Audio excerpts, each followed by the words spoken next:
So a lot of people think of the southern Rhône as a red wine region, but there are some truly outstanding whites to be found here as well. And so today we are focusing on three white varieties that sit at the very heart of southern Rhône blends, but don't always get the spotlight individually.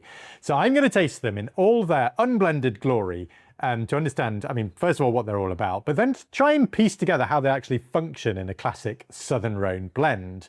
So the wines are, first of all, Domaine de Tours, 100% Clairette from 2020. Then we've got Châteauneuf, which is 100% Grenache Blanc from 2019. And then we've got this Châteauneuf-du-Pape Blanc that is made from 100% Roussanne by Raymond Usseglio. So all three are serious site-driven wines and also 100% varietal, which is quite unusual for this region.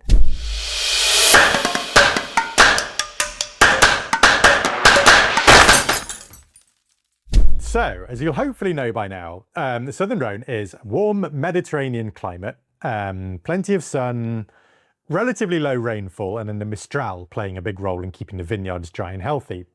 Now, white wines here are very rarely bottled as a single variety. So instead, they're almost always blended to balance the kind of natural richness and the aromatics and the structure across several different grape varieties.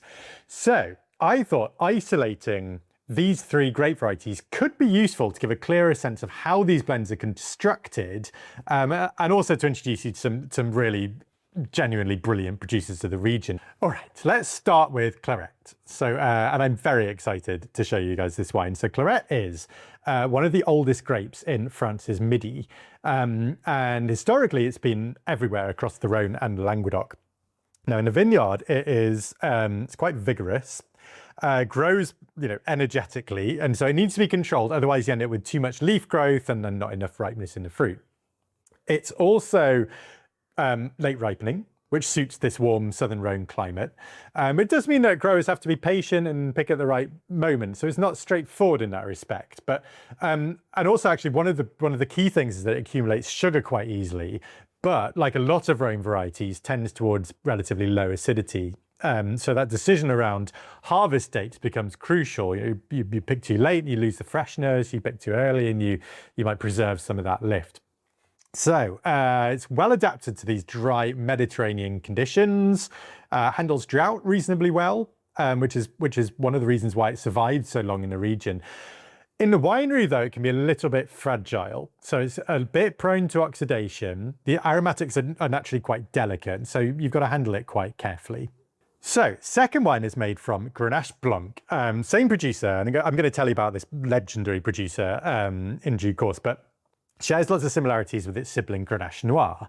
So it thrives in warm, dry climates, and in the vineyard, it's really well suited to the southern Rhône because it handles, a bit like Clairette, handles heat and drought quite effectively and ripens reliably.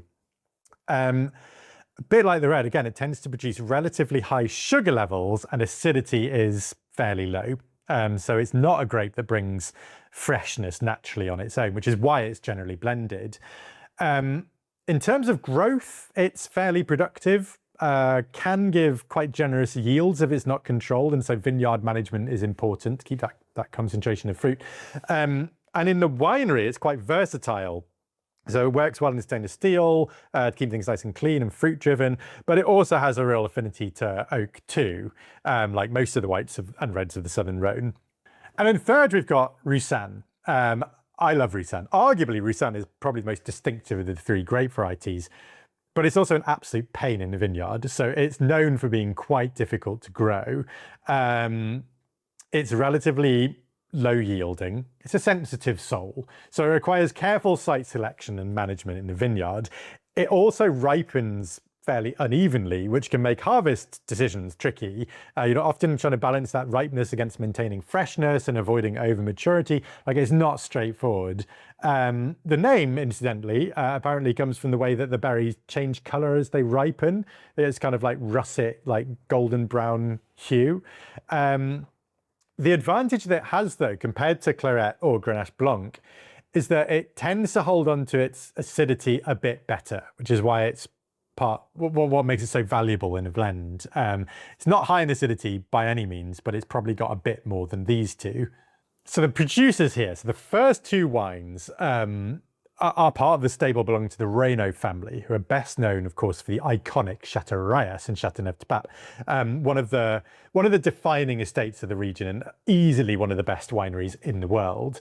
So the Tour wines are, because you get Domaine de Tour and you get Château Le Tour, made from the same winemaking facility, a few miles out of Châteauneuf-du-Pape around Saint-Rien, but they're made with the exact same philosophy as Rayas. So it's all about old vines, minimal intervention, strong focus on expressing sight over winemaking. And then the third wine we've got is made by Raymond Usseglio, who's just a really well-established and respected Châteauneuf-du-Pape producer, maybe not quite of the kind of prestige of the Rayas estate, but still really good quality wines. Estate works across a range of parcels and have just got a really solid reputation for wines that are precise, but still very much rooted in the traditional style of the appellation.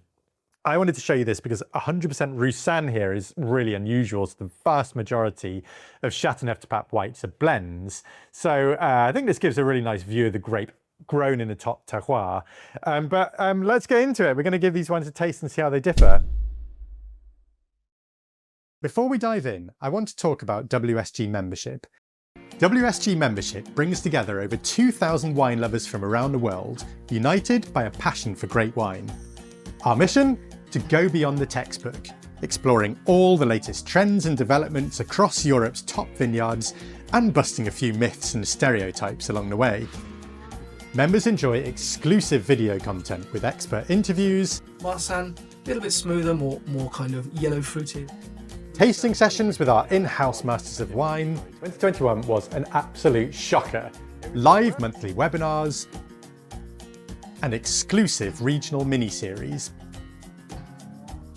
You'll connect with fellow wine enthusiasts in our chat spaces and online tasting club, sharing wine tips, travel recs, and the odd lively debate. You'll also gain access to our groundbreaking producer guide, spotlighting the very best wines across France, Spain, Italy and Germany, from the traditional, iconic estates to the new generation of talent snapping at their heels and writing the next chapters in the story of these regions. Plus, discounts on all our online certifications, priority booking on our industry-leading study tours, and a whole range of exclusive member perks.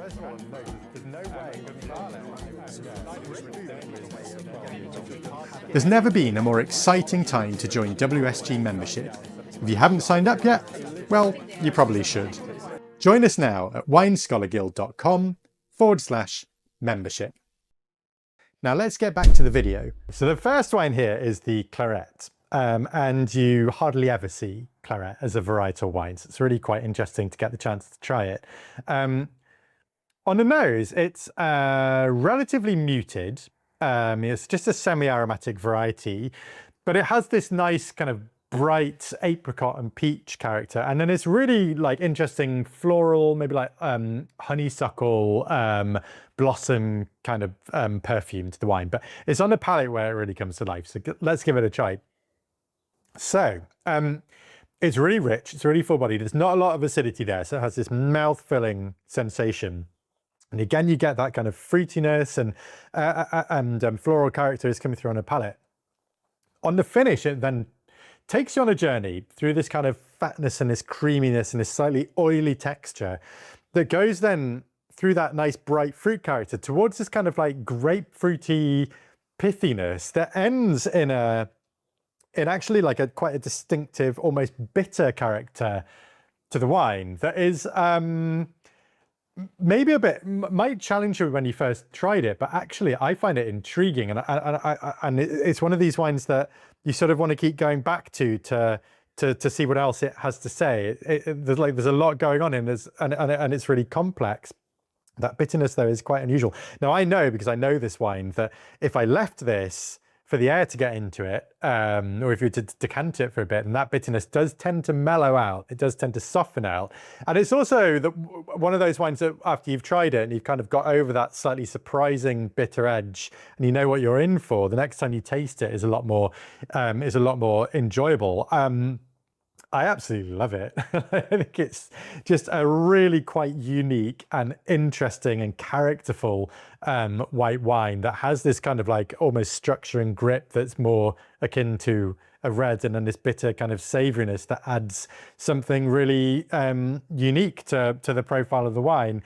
The winemaking is very hands-off, so it is really just the pure Clairette flavor that we've got coming through here, made from one of the most brilliant winemakers in the world. Like, and I think it would age really, really well. I think that savouriness would develop into something really, really interesting. This is 2020, so 6 years old, but I think you could keep this for 10 or 15 years. It would just get more and more interesting and more structured as time went by. So if you wanted to try something from an estate that, let's be honest, most of us are never going to get near tasting Château Rayas red wine because it's just out of most people's price range. But with that same winemaking pedigree, you should check this wine out because, like I say, I think it's absolutely brilliant. So that is 100% Clairette from Domaine de Tours. Okay, so the second wine is 100% Grenache Blanc, made by the same producer. So it's the same sort of winemaking philosophy of very sort of minimal intervention, basically. Great color, this lovely kind of dark golden color. And on the nose, it's much more intense. There's a real kind of like intensity and concentration on the nose here. So what you get here is a lot more fruit. It's got this very ripe kind of peach apricot fruit character, and then this kind of creaminess and this dairiness and a slight nutty edge to the wine that is just makes it like it's big and it's powerful and it's full of personality. Let's give this one a try. So it's a big, rich, full-bodied white wine. And this is what a Grenache Blanc is going to do. It's going to add that weight and that depth and that concentration and that power. There's hardly any acidity. And really, this is a textural wine. And I sometimes feel that in the world of white wines, there is too much focus on fruit. But some of the most intriguing white wines take you on a textural journey. And that's what this wine does. So it has this huge mouth-filling body. And as the interplay between the fruit and the structure changes and evolves on your palate, it takes you on this journey that starts off quite buttery. It starts off quite creamy, and then it goes quite buttery, and then it goes quite fatty. And then there's on the finish now, I've got this this waxiness that is this waxiness and a little bit of kind of phenolic grip that's adding some structure to the palate that is wonderful. I mean, it's an absolutely brilliant example of Grenache Blanc. So loads of fruit, and then this big, fat kind of blank canvas structure into which you can add other grape varieties to bring out and enhance certain elements. But God, it's a good wine. And again, it's 2019, I think, this one. Yeah, so it's a little bit older than the Domaine de Tours. You're not really getting any of that age. Like, I think you could bash this one away as well for quite a long time, and it would develop into something even more interesting as that savouriness and that creamy texture develops. Let's see how the Roussanne fits in. Okay, so third wine, 100% Roussanne. So let's see what Roussanne is all about in the Southern Rhône. Very different winemaking style on this one. So the Rayas estate are all about kind of like, as I said earlier, a bit kind of minimal intervention, like hands-off winemaking. This is not hands-off. This is very much hands-on. I think this has had 100% new oak barrels, and it smells, you know, boisterous. It takes a bit of work to get beyond that oak because it is a real feature of the wine. But it's good though. I mean, it's well put together. Fruit character is not a million miles away from the Grenache. Maybe it's really nice and ripe. Maybe it's more into that sort of pineapple fruit character. It's even riper than the Grenache. But it's also got a nice sense of savouriness and a little bit kind of nutty, and like it feels like there's a lot going on here. Let's give this one a try, see how it's on the palate.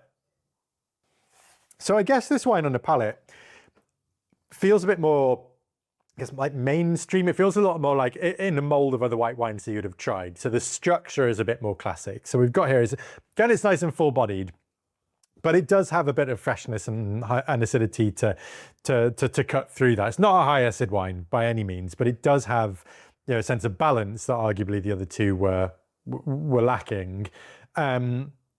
It has a real affinity to oak. I mean, all of these grape varieties have an affinity to oak, and they've certainly chosen to exploit that with this wine. But you know, the oak is actually adding a nice creaminess and a vanilla and a spice and a complexity to this wine. So what we've got here is fruit character, like a third of the wine, structure a third of the wine, acid is a third of the wine. So it's a really nicely balanced and poised and quite nutty style of wine, actually. It's a bit more kind of like Chardonnay-esque, I guess, but really quite ripe. So you can see why it works really, really well, but it's also really blended together with these other two grape varieties. But it's also just a really, really good wine. It's a really high quality, characterful grape variety, and you really get that coming through in this wine. So, Clairette, Grenache Blanc and Roussanne. We've got the Clairette that adds that kind of, adds a bit of texture, and it adds that kind of structural intrigue. Then we've got Grenache Blanc that's giving you the body and the generosity and that kind of mouth-filling voluptuousness. And then we've got Roussanne that is adding, I guess, detail to the wine. It's bringing aromatics, bringing structure, it's bringing maybe a little bit of tension into the wine. So when you combine them together, they just complement each other really well. So let's commit some sacrilege to these wines. So I've got here's my Grenache Blanc. So let's say we'll do 2/3 of that, add in a little bit of Clairette, maybe about the same of Roussanne, and we should have a perfectly poised, brand new Wine Scholar Guild cuvee.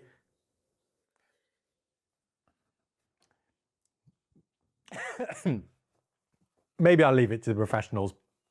Anyway, thank you for watching. I hope you guys have found that useful. Would really like to hear from you guys if you've had a lot of experiences of these three wines, particularly as varietal wines, or if you've got any of your favourite Southern Rhône white wines you want to give a shout out to, please just get involved in the comments, and I'll really look forward to seeing you all next time.